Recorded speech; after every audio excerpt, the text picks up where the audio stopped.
Oh my gosh, I'm like dead tired today. I wasn't gonna make a video, but I know if I don't do it on the topic that I'm gonna talk about, I'm gonna forget, and then it won't get done. So here we are. So today's topic is going to be truth versus denial and what it creates, what you get out of the two, and then you can look at your own life and see if you have been living it. All right. So, truth versus denial. I made an Instagram post on this. This is why it's coming up now. Let's see. When you live by truth, when you acknowledge truth, when you make truth part of your everyday life, your existence, there are a couple of things that you get out of it. One, you get more and higher truth. So you get more truth. And you get answers. You get truth. You get answers. Not just any answer, but the truth. That's what you get from it. And you're able to create from that place. Since we live in a universe of love, since we live in a universe of truth, if we abide by those things, then we get more of it. We get the results of living that. The consequence of living in harmony with love, the consequence of living in harmony with truth, is that you get more of a fulfilling life. More things come to you. You are granted more power. You are granted more ability. You're granted more abundance.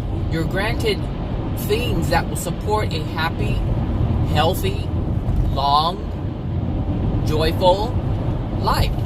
That's what truth will give you. Now, if you live in denial and you don't make truth a part of your life, then what you get from that is, well, I should say you get answers, but they're not truthful answers. You start reaching for things to make sense of what's going on in your life, but it's not based on truth. It can't be, because you didn't use truth to figure it out or to admit what was going on, so truth can't come to you. So we start creating. We don't get the support of the universe in that way, where it will support us to have a joyful, happy, clear life. You can't get that from denial. You can only get an illusion. That's the only place you can create from, because anything that's not true is going to mislead you. It's not part of being in harmony with the universe. So you literally are creating on your own. It's almost like you're no longer a co-creator, if you will, as the New Age people like to call it. It's like, if you live in truth, then you are a co-creator with God's laws, the universal laws. You're a co-creator with God. But if you live in denial, you do not get the support of the loving laws that God has created. You don't get that support from God. But if you live in truth, then you get that support, because you're living in harmony with the way that the universe has been created for us to live in. So you create, when you live in denial, you create illusions, and you look at your illusions that you have created, and you try to make sense out of that stuff. But it's not real. It's not based on truth. So you get more illusions. You create more and more and more. And this is what's happening with humanity. Humanity has not wanted to look at the truth. They want to make up their own truth to create a feeling, like the video that I made yesterday, to create feelings that feel good to them, that they want to feel. So they make up stuff.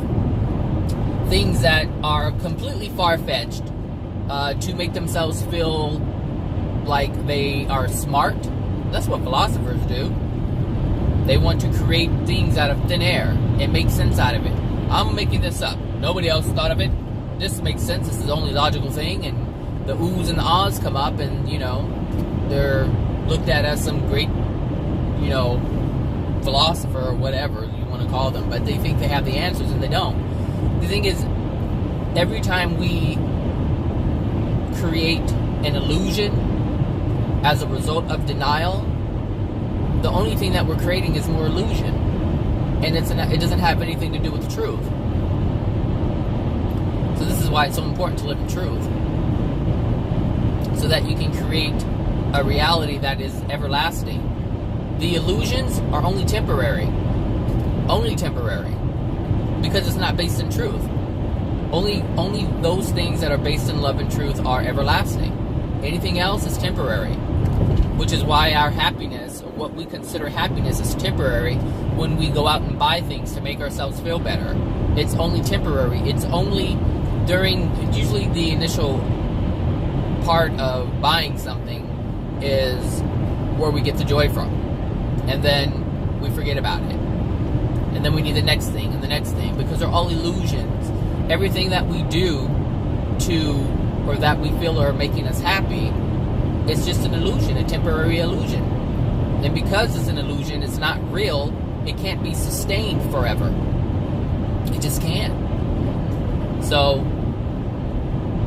that's part of my 2018 resolution, is just to be more truthful and honest. As I said in the first video of the year, that's my goal. That's what I want to do, and I have been doing it. Like, whatever it is, like, I just look at it for what it is. This is what's going on. I can't deny it. I don't want to deny it, because I understand that denying it will just create more confusion in my life. That's all it's going to do. If you have family or friends that are surrounding you and you're not truthful about what you already know them to be, then you're going to create more illusion. Like, everything's fine, but everything's not fine. Like, if people are mistreating you and you're ignoring it because you're getting an addiction met, meaning they're around and you don't want to be alone, then you're living in denial. And the illusion that you're creating is that everything's fine. And it's not. If you're being mistreated in any way, then you need to stand up for yourself. You need to say something. He's like, hey, this is not cool. I don't appreciate this. And the thing is, with that, if you're living in truth, 9 times out of 10, they're going to leave you alone. They're going to be like, he's not going to allow me to abuse him anymore. I might as well go on to someone else. And that's the way it works. When you're honest and truthful with people, people will get an attitude and leave. It happened to me right before the new year. Someone had literally asked me, why can't I just love you? And my response to that was, because it's not real. And that person literally, in that moment, got up and left. They would look at it as being offended, but in actuality, what was happening is what they were trying to do in order to get their addiction met and to give me an illusion in order to get that addiction met, it wasn't going to happen. That I wasn't allowing it at that time. And at that moment, they knew that what they were doing was not going to work. Like the facade, it's like I just ripped the cover off and it was just exposed. And they left in that moment. And that's it. So now I'm not surrounded by the fakeness of this individual, because the truth has been exposed. And it's going to happen. The law of attraction will respond to you if you are honest. This is what I'm saying. You get the support of the universe. You get the support of God's laws. You get the support of God if you are honest with yourself. That's it. It's that simple. So this person who is lying to themselves, and because they lied to themselves, are willing to lie to me, because that's just the natural consequence of that, is if you lie to yourself, you're going to lie to someone else. Because if you're not truthful with yourself, that means whatever lie you're telling yourself, you have to pass that lie on to someone else. And I was not willing to accept that lie. I was not willing to accept that facade that person was trying to create for themselves, really, and pass it on to me so that I am a part of that facade. That wasn't going to happen anymore. And it's been happening for a while. But at that moment, I was like, not going to happen. Just not going to happen. It's a lie. Sorry, it is. I can't help it, If it were true, if the person wanted to love me and it was true, then of course I would accept it. Who doesn't want to be loved? But I'm not going to allow you to pull me into something that I know isn't real. it's fake. It's not true. So that person living in denial was not able to pull me in. So this is what I'm saying. You have to be mindful. You have to be aware of how you're living your life. You have to be aware. The thing is, if you're aware and truthful with yourself, you're automatically going to be truthful with other people. It's just, hey, it's going to happen like that. All right? That's just the way it goes. So, yeah, it's hard to do it in the beginning, but it can be done. You have to have a desire for this. This is one thing I have noticed. You know, people listen to, you know, things that I say. They want to know more. You know, people are like, send me more videos. I'm like, you know, first of all, if I share content with someone and they're like, yeah, that was really good, like it really made a lot of sense, if they truly had a desire to change, then they would look deeper into what the subject is. They would try to find out more about it. They wouldn't ask me to send them more information, because the way it works on YouTube is you watch a video, there's a similar video. There's similar content. So this is how you know if you truly desire change, if you come across information that you believe is beneficial to you, then you'll look for more of it because you want to change. But if you just wait for someone to send you more information, it's like, oh yeah, send me some more information. If you don't make an effort to do research for yourself, there's no investment. There's no desire for it. And this is what you're living in denial. Seriously, people have done this to me so many times, and one person is doing it now, and I'm like, you know, at some point I'm gonna have to say, you know what, if you really want to change, look it up yourself. I mean, what? You're not retarded. You don't have any mental, issues to where it prevents you from looking up information. No, if you can understand, trust me, if you can understand the content that I'm sharing, then you know how to look up some stuff. You know how to continue looking on YouTube, and Google, and whatever it is, and find a book, whatever it is. You have the capacity to look up the stuff on your own. So when people say, "Oh, send me," I'm already knowing. I already know. It's like I'm spinning my wheels. They're doing it for many different reasons. One, usually people do that because they feel someone knows more, and it's kind of like a connection. Like, oh, I know this person. This person knows a great deal, or they know a lot about this subject, and oh yeah, it feels good. The idea of whatever the content is feels great. They're like, oh yeah, this is good. I'm getting knowledge, but that's all it is. But they have no true desire to change. It's just information to them, and it's something that they can regurgitate to someone else and say, hey, you know what? X, Y, and Z is happening because of this. It's like they use it just to fulfill another addiction, just another addiction. Whether it's making themselves look good or to say that they know someone that knows something. It's no different than saying, oh, I know so-and-so who's in the music industry, even though they have nothing to do with that person and they benefit from them not. It's like, it's just this connection. They want to live like vicariously through the other person. This is the way it is. People don't feel good about themselves. They don't have a high opinion of themselves, so they need to latch on to other people who they feel have it.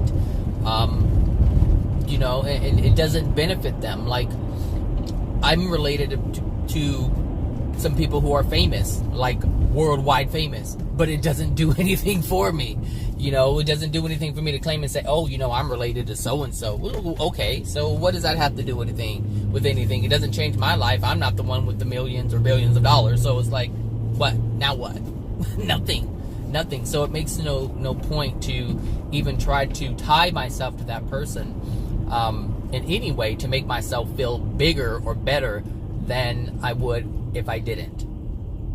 All right. So truth will get you clarity on a lot of things, because truth can only expose things that are untrue.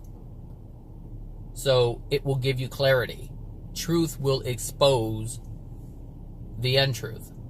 So truth will give you clarity to see that which is untrue. That's the power of truth. That is what it can do for you. If you own it, if you live by it, if you own the truth of your life, then, and it's like, okay, so say you felt like you weren't loved growing up. That's the truth. That is a true statement. If you felt that way, that is true. That can only expose more truth. But if you say everything was fine, you cannot get anything out of that. The only thing you can get out of that is more illusion. Oh, what is going on here? A lot going on here.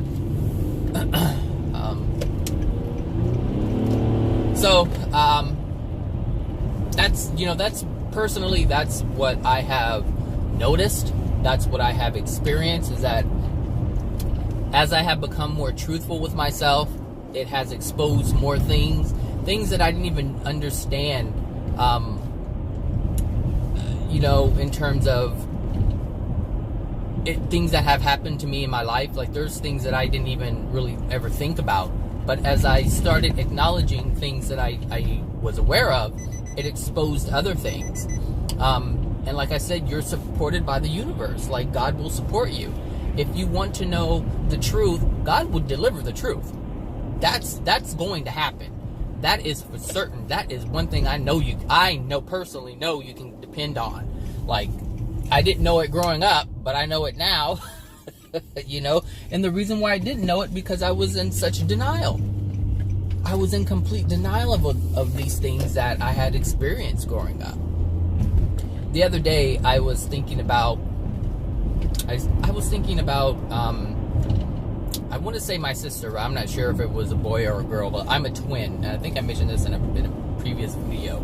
I am a twin, so at one point I did have a brother or a sister with me in my mother's womb, and my father had physically assaulted my mother.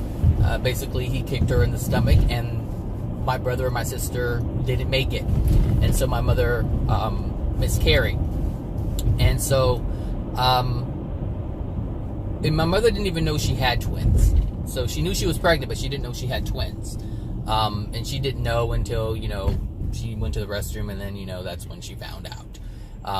And so it was so early on in the development that, you couldn't tell if it was a boy or a girl. It wasn't that developed yet. But anyway, I was thinking about, my sibling. I'll just say sibling, because I don't know if it was a boy or a girl. Someone told me it was a girl. I didn't know at first, but maybe about 2 years ago, I met someone, and we were talking, and then they were sitting in my kitchen, and we were like having coffee, talking about stuff, and they said,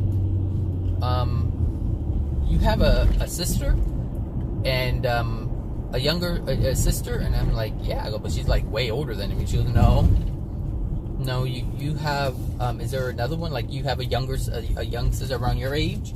I'm like, no. And then I said, wait a minute. I said, well, I'm a twin. And he said, she's here. And he didn't know. First of all, this man knew nothing about my life. Nothing. There's no way he would have ever known this. It was never, this is not something that, even my aunts and uncles and stuff, no, they don't know any of this stuff. And so, anyway, he said, she's here. And I was like, who? And like, your sister, like, she's here. Your sister is here. And I can sense her presence here. And so I would just say my sister just because he said that. But I was thinking about, how it, how she was doing, because, in the spirit world, when, even though a mother will abort their child or miscarry, the child isn't dead. The spirit body of the child is still alive. Once the soul enters and makes an attachment to a physical body and a spirit body, it's forever, except for the physical body that dies, of course. But the spirit body is forever attached to the soul until it reaches a certain point and it doesn't need it anymore. So I know for a fact that she is still alive. Like, I know that. But so I was wondering, how did she take it? Because you feel the emotions from your parents when you're in the womb. So either you feel the love coming from your parents, or you feel the lack of it, the hatred or the denial. You feel the feelings of rejection you feel from the parent. So obviously, this is interesting because it gave clarity as to why I felt rejected growing up. When I look back at my life, I'm like, well, I mean, yeah, there were things that were happening, and now I understand why. Because it was in my soul. These are the feelings that I took on at conception, or during the gestation period. All the emotions that my sister had taken, I had taken on. The only difference is I still maintained my physical body. I was able to, my life was able to be sustained. But hers wasn't in the physical. So that's the only difference. But I received the same stuff that she did. So if you have to understand that if a father is willing to attack their own child, then that is a feeling of rejection. That is a feeling of hatred. There's a lot of anger that goes into that. And so it's directed towards the child. Even if it's directed at the mother, it's directed at the child. And not only is the anger from the father who is doing the attacking, it's also the fear from the mother that the child is feeling. And so then, you have to understand that if a mother is going through this type of domestic violence and she's not having, let's just say she's really hating her husband right now and wishing that, a whole bunch of things, you have to understand that a woman doesn't want to really have anything to do with a man like that. And so here it is, you have, a child in your womb that is a direct representation of that which is causing you harm. And so there's a feeling of rejection. There's a feeling like, gosh, do I really want to have this man's baby? But there's a feeling of not being wanted. And so this is what I was curious about. How did my sibling or my sister feel, being that it got to the point where she didn't even have a chance to have a physical life. I did, so it's a little different for me, but someone, it's almost like, it's like this. You're born into a family of great wealth, and only one of them is able to experience the wealth, and the other one is not able to experience it at all. Let's say one of them was given away to someone else, and they were not allowed to have the same experience as the rest of your family. It's like that, but it's on a deeper level because,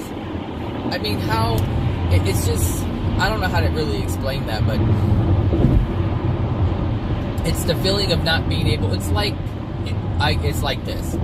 You see all these people having money. If you don't have it, you see all these people having money, driving these fancy cars, and going to these fancy parties, and they're able to buy whatever it is that they want. But you're not. You're barely able to pay the bills and put food on the table. It's a feeling of lack. It's like, how come I can't experience life like that? And so for any child who has been aborted or miscarried, they're going to have that feeling of, how come I didn't get a chance to experience life like that? Why did they not like me? Why did I receive all the hatred? Why did I receive all the pain? Why was I rejected? These are the questions that children have growing up. They want to know why. It's a natural occurrence for the soul to ask questions. We are curious beings. The reason why we're curious is because we're meant to explore. If we're not curious about anything, we won't explore. We won't seek out things. We won't look to experience and get things answered. So this is what I'm saying. I was thinking about my like I said, my sibling. And I kid you not, the next day, a video pops up regarding premature not premature birth, premature death. And AJ was talking about how the spirits, no, there was a spirit that was being channeled. So the person who died prematurely, who was aborted, they were speaking through Mary, this lady, and he was expressing himself, and you can feel the pain. You could feel the pain. It's on my YouTube channel if you want to check it out. You can feel like the sadness from not being able to have that experience, and they wanted to know why they were feeling rejected. So, it's like you just, anyway, I was curious about it, and that was a question that I had, and it was answered. Like, I was curious how she or he, whatever, was handling it. Like, I was curious as to what actually goes through, a spirit's mind when that happens. And I got the answer to that. And I also got the answer of how we keep them tied or keep them living in continued pain. Like, we do that by holding on to them. And it's really interesting. Anyway, you have to watch the video. I'm not going to go into all of that. But anyway, denial and truth. So I wanted to know the truth about that. Because for some time I actually not denied, but I didn't think about my sibling. And that's not, like, if you have a sibling who was alive, you think about them from time to time. But there was times I didn't think about it. One, because it brought me great sadness that I always knew that there was a part, it felt like a part of me was missing, and I wasn't sure what that was. And I remember asking my mom, like, before I found out, I was like, did I ask her? I don't know if I asked her if I was adopted. I think I asked her if I was adopted. Because it felt like something was missing. It wasn't complete. Just something didn't feel right. And I asked, then one day I asked her, I go, do I have another brother and sister that I don't know about? And I always felt like I was with okay, so this is, as a kid, I always felt like my dad had a child and my mom took one. But for some reason, I always knew I had a brother or a sister. And so I'd ask my mom, if I have, another brother and sister, and she's like, why do you ask? I go, I don't know. I just, feel like there's someone else. And then, that's when she told me that I'm a twin. And then she told me that the other one, didn't make it. And she told me the whole story. That's how I know. Otherwise, I don't think my mother would have ever told me, and why would she want to bring up something like that? Why would she want to relive, that event? Because there's a lot of emotions that are attached to it. So anyway, she told me, and that feeling that I was getting when I was little was actually my sibling. Like, that's the presence that I felt. I didn't know it at the time, but I knew there was someone else there. I knew that there was a connection there, and there had to be, because we were in the same womb together. So, for I don't know how long it was, but we were there. We were sharing our energies, like we were communicating with one another. So that's why I felt like something was missing in my childhood. But the whole reason of bringing up that story is that I wanted to know truth. That's what I wanted to know. I wanted to know the truth of what was going on. I wanted to know the truth of how someone experienced something. I wanted to know how they are doing. And when I saw this video, I was very clear as to what was happening, or happened with that person, part of their life, because it's very common for these baby spirits to experience the same thing, which is rejection, and have a lot of questions. Because the thing is, if you don't know the answers to something, you will make it up, and the same thing applies to the spirit world. If you're not aware of why things are happening, you'll start creating answers. Because you don't know. Understand that the reason why you're asking the questions is because you don't know. But if you're not wanting to know truth, and you're just wanting to know answers that make sense to you, then that doesn't guarantee you the truth. It guarantees that you will come up with something that's going to support what you want to feel. So if you have pain, then you're going to get something, an answer, that's going to give you more pain. It's not going to be true. But the thing is, the truth will be painful at first, but after a while, it gives you a foundation to work from. And once you have the truth, you process the emotions of that truth, and then it can no longer affect you in a negative way. That's the power of truth. Denial cannot give that to you. Denial just gives you prolonged pain. Truth exposes the pain, meaning you have to experience in that moment the pain, but after it's released, it's gone, and you don't ever have to worry about that pain again. Why? Because now you only hold the truth of the matter. So anyway, that's what I wanted to talk about today. I can't believe I'm already here at work, so that must really been in that conversation. I don't remember the drive. Anyway, I hope you guys have a great weekend. It's Friday, and I will talk to you guys later. Bye now.